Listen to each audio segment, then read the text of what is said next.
لقد جاءكم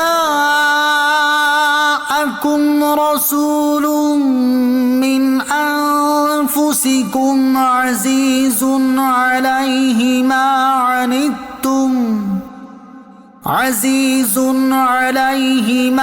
عنتم حريص عليكم بالمؤمنين رؤوف رحيم۔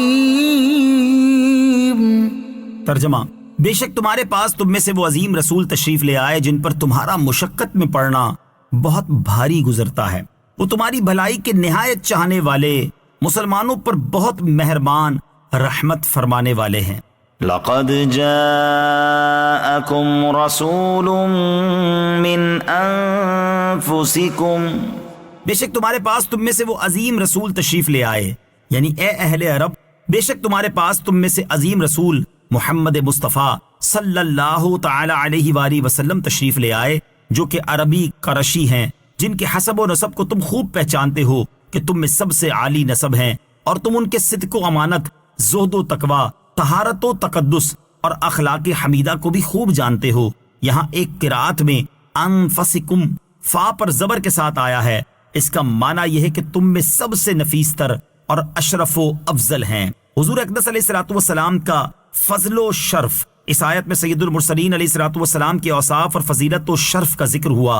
اس مناسبت سے ہم یہاں آپ کے فضائل اور اخلاق حمیدہ کے بیان پر مشتمل دو روایات ذکر کرتے ہیں۔ نمبر 1، ترمذی شریف کی حدیث ہے، حضرت عباس رضی اللہ تعالی عنہ فرماتے ہیں، سرکار دو عالم علیہ الصلوۃ والسلام نے ارشاد فرمایا، اللہ تعالیٰ نے مخلوق کو پیدا فرمایا تو مجھے ان میں سے بہترین رکھا، پھر ان کے 2 گروہ بنائے تو مجھے اچھے گروہ میں رکھا، پھر قبائل بنائے تو مجھے بہترین قبیلے میں رکھا، پھر ان کے خاندان بنائے تو مجھے ان میں سے اچھے خاندان میں رکھا، اور سب سے اچھی شخصیت بنایا۔ نمبر 2، حضرت جعفر بن ابو طالب رضی اللہ تعالیٰ عنہ نے نجاشی کے دربار میں فرمایا، اے بادشاہ، ہم لوگ جاہل تھے، بتوں کی عبادت کرتے، مردار کھاتے، بے حیائی کا کام کرتے، رشتہ داریاں توڑتے اور پڑوسیوں سے بدسلوکی کیا کرتے تھے، اور ہم میں سے جو طاقتور ہوتا وہ کمزور کا مال کھا جایا کرتا تھا۔ ہمارا یہی حال تھا کہ اللہ تعالیٰ نے ہم میں سے ایک رسول ہماری طرف بھیج دیا، جن کے نسب، صداقت، امانت اور پاک دامنی کو ہم پہچانتے تھے۔ انہوں نے ہمیں دعوت دی کہ ہم اللہ تعالیٰ کو ایک مانیں اور صرف اسی کی عبادت کریں، اور ہم اور ہمارے آباء و اجداد جن پتھروں اور بتوں کی پوجا کرتے تھے انہیں چھوڑ دیں۔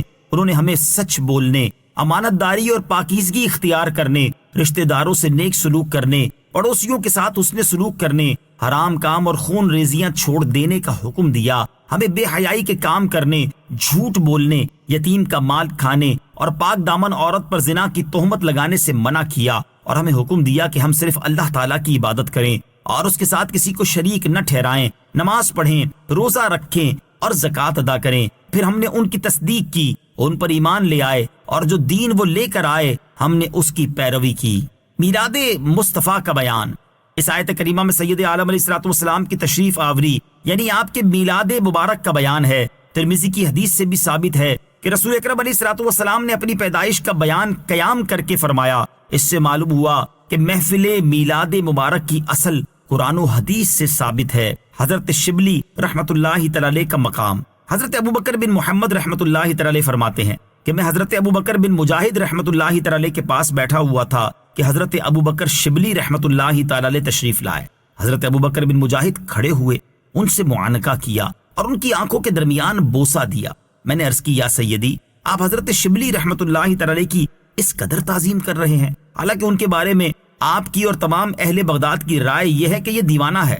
حضرت ابوبکر بن مجاہد رحمۃ اللہ تعالی علیہ نے فرمایا، میں نے ان کے ساتھ اسی طرح کیا ہے جس طرح میں نے رسول اللہ صلی اللہ علیہ وسلم کو اس کے ساتھ کرتے ہوئے دیکھا ہے۔ میں نے خواب میں رسول اکرم علیہ الصلوۃ والسلام کی زیارت کی، پھر دیکھا کہ حضرت شبلی آ رہے ہیں۔ تاجدار رسالت صلی اللہ علیہ وسلم حضرت شبلی رحمۃ اللہ تعالی کے لیے کھڑے ہوئے اور ان کی آنکھوں کے درمیان بوسہ دیا۔ میں نے عرض کی، یا رسول اللہ صلی اللہ علیہ وسلم، آپ شبلی کو اس قدر عزت دے رہے ہیں؟ ارشاد فرمایا، یہ نماز کے بعد پڑھتا ہے، لقد جاءکم رسول من انفسکم الآیہ، یعنی پوری آیت، اور اس کے بعد مجھ پر درود پڑھتا ہے۔ اور ایک روایت میں ہے کہ یہ ہر فرض کے بعد یہ 2 آیتیں پڑھتا ہے اور اس کے بعد مجھ پر درود پڑھتا ہے، اور 3 مرتبہ اس طرح پڑھتا ہے، صلی اللہ علیہ یا محمد، عزیز علیہ ما عنتم، جن پر تمہارا مشقت میں پڑنا بہت بھاری گزرتا ہے، یعنی تمہارا مشقت میں پڑنا ان پر بہت بھاری گزرتا ہے، اور مشقتوں کو دور کرنے میں سب سے اہم اللہ تعالیٰ کے عذاب کی مشقت کو دور کرنا ہے، اور نبی کریم علیہ الصلوۃ والسلام اسی مشقت کو دور کرنے کے لیے بھیجے گئے ہیں، اور فرمایا حریص علیکم، یعنی وہ دنیا و آخرت میں تمہیں بھلائیاں پہنچانے پر حریص ہیں۔ امت کی بھلائی پر نبی کریم علیہ الصلوۃ والسلام کے حرص کی جھلک، اس سے معلوم ہوا کہ اور لوگ تو اپنی اور اپنی اولاد کی بھلائی کے حریص ہوتے ہیں، مگر یہ رسول رحمت علیہ الصلوۃ والسلام اپنی امت کی بھلائی اور ان کی خیر خواہی پر حریص ہیں۔ اب امت پر ان کی حرص اور شفقت کی جھلک ملاحظہ ہو۔ ترمذی شریف کی حدیث ہے، حضرت زید بن خالد جوہنی رضی اللہ تعالیٰ عنہ سے روایت ہے، حضور پر نور صلی اللہ تعالی علیہ وآلہ وسلم نے ارشاد فرمایا، اگر مجھے اپنی امت پر دشوار نہ ہوتا تو میں انہیں ہر نماز کے وقت مسواک کرنے کا حکم دیتا اور عشاء کی نماز کو تہائی رات تک مؤخر کر دیتا۔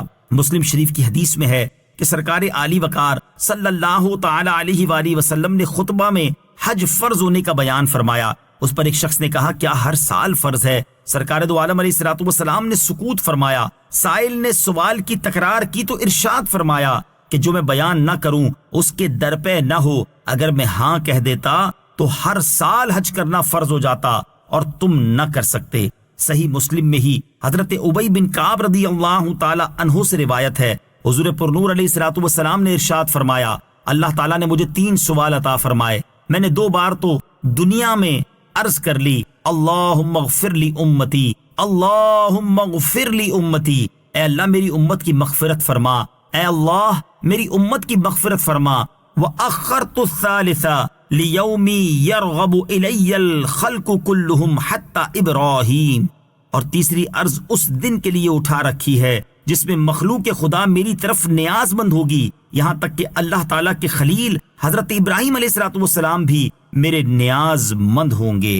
اعلیٰ حضرت امام احمد رضا خان علیہ رحمۃ الرحمان فرماتے ہیں، اے گناہ گاران امت، کیا تم نے اپنے مالک و مولا صلی اللہ تعالی علیہ وآلہ وسلم کی یہ کمال رافت و رحمت اپنے حال پر نہ دیکھی کہ بارگاہ الہی سے 3 سوال حضور علیہ الصلوۃ والسلام کو ملے، جو چاہو مانگ لو عطا ہوگا۔ حضور علیہ الصلوۃ والسلام نے ان میں کوئی سوال اپنی ذات پاک کے لیے نہ رکھا، سب تمہارے ہی کام میں صرف فرما دیے۔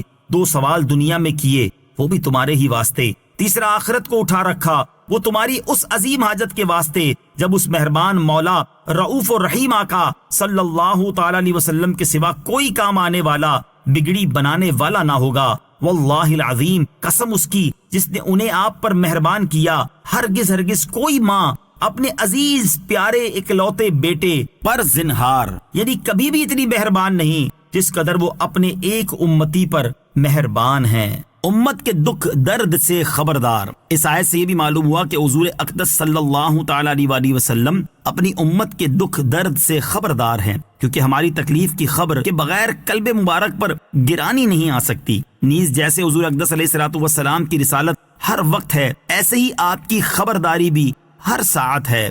بالمؤمنین رؤوف رحیم، مسلمانوں پر بہت مہربان رحمت فرمانے والے ہیں۔ اس آیت میں اللہ تعالیٰ نے اپنے حبیب علیہ الصلوۃ والسلام کو اپنے 2 ناموں سے مشرف فرمایا۔ یہ حضور انور علیہ الصلوۃ والسلام کی کمال تکریم ہے۔ سرکار دو عالم علیہ الصلوۃ والسلام دنیا میں بھی رؤوف الرحیم ہیں اور آخرت میں بھی۔ نبی کریم علیہ الصلوۃ والسلام کی رحمت سے متعلق 2 احادیث، سرکار دو عالم علیہ الصلوۃ والسلام کی رحمت و رافت کے متعلق 2 احادیث سماعت فرمائیں۔ نمبر 1، حضرت عبداللہ بن عمرو بن عاص رضی اللہ تعالیٰ عنہما فرماتے ہیں کہ رسول کریم علیہ الصلوۃ والسلام نے قرآن پاک میں سے حضرت ابراہیم علیہ الصلوۃ والسلام کے اس قول کی تلاوت فرمائی، رب انہن اضللن کثیرا من الناس فمن تبعنی فانہ منی ومن عصانی فانک غفور رحیم۔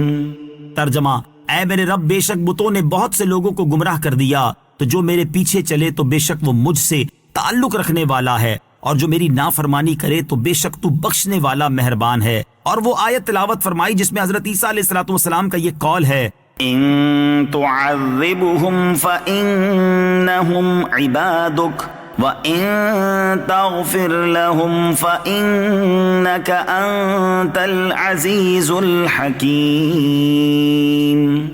ترجمہ: اگر تو انہیں عذاب دے تو وہ تیرے بندے ہیں، اور اگر تو انہیں بخش دے تو بے شک تو ہی غلبے والا، حکمت والا ہے۔ تو حضور پر نور علیہ السلام پر گریا طاری ہو گیا اور اپنے دستے اقدس اٹھا کر دعا کی، اے اللہ عز و جل، میری امت، میری امت۔